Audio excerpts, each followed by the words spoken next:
So Gemini is a roller coaster at Cedar Point that you may thought it was a wooden roller coaster, but actually it's still a hybrid track. It is not an RMC, but it uses aero track, so there's like steel track there and a wood structure, kind of similar to an RMC hybrid.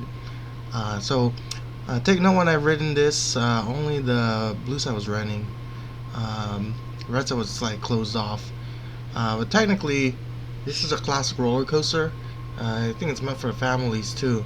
It's a racing coaster, but it's not what you think. It is not a Mobius track coaster like West Coast Racers or Twisted Colossus. This is just two separate tracks, and this is Destin here's clip that I'm using today.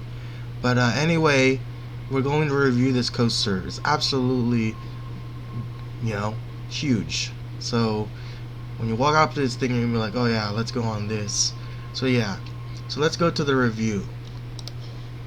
So as you leave the station, you will turn to the right side and proceed to your lift hill. Turn right again, going to the 125-foot tall lift hill. Now this lift hill seems to be the same height as the original Colossus at Six Flags Magic Mountain.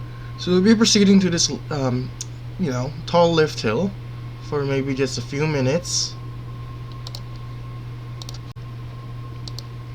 Then at the top of the 125-foot tall lift hill, you see a beautiful view of Magnum XL200, the hotel breakers right in front of you, Top Thrill 2, and the rest of the park. So then you go, this will drop probably about maybe 70 degrees, something like that, my guess. You go up this turnaround here. You may get a little floater on that one. Probably no airtime on that one. Probably a little bit. Then you're going to turn around all the way here. You will go drop again, do this little dip into an airtime hill. So apparently maybe you get floater on this one, it seems like. And you can go up here to this other turnaround. This is the second turnaround of the ride. And so when I visited, like what I said, the blue was only running, so the red was probably closed off. So you'll dip down a little bit, kind of go to this more airtime hills or something like that. You go underneath that head chopper thing. You do this third turnaround thingy. So this will probably remind you of a wooden roller coaster, something like Colossus at Six Flags Magic Mountain that used to run.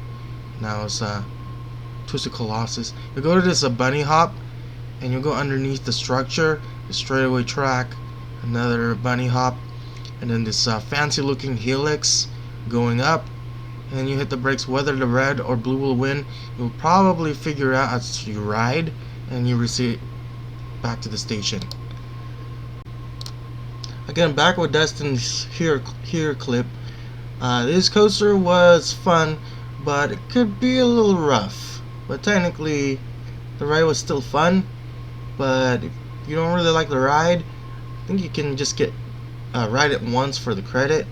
But it's absolutely fun ride, especially when you're dueling. Is more fun to it. It's just that the profiling of the coaster itself, it could be a little rough here and there. So technically, this is built by Aerodynamics. You can tell it seems to be kind of rough and stuff. The ride is enjoyable. I did only experience the blue side because the red side wasn't open during my visit, but it was absolutely a fun ride.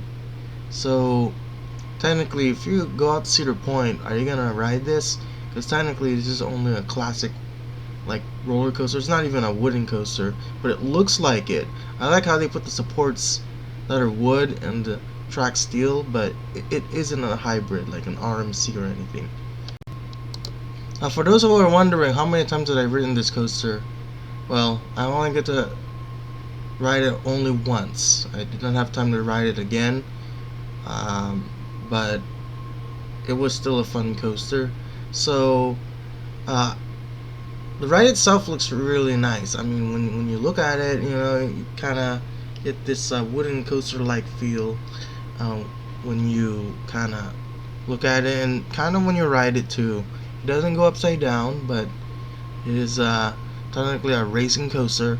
It is not a Mobius, but it tries to, you know, run both sides as much as it could.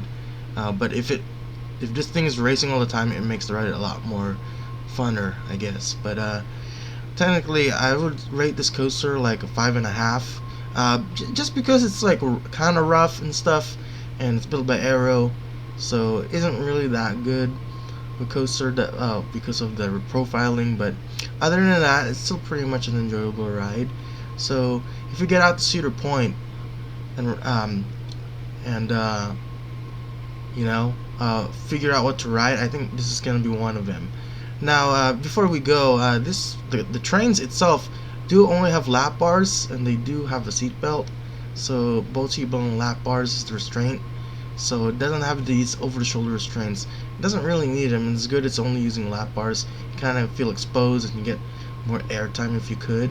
So I think it's nice, and I do like the trains on this. So it's like this minecart kind of style trains on it. It's really nice. But anyway, if you've ridden this yet, put your comments, and I'll see you guys in the next one. Peace out.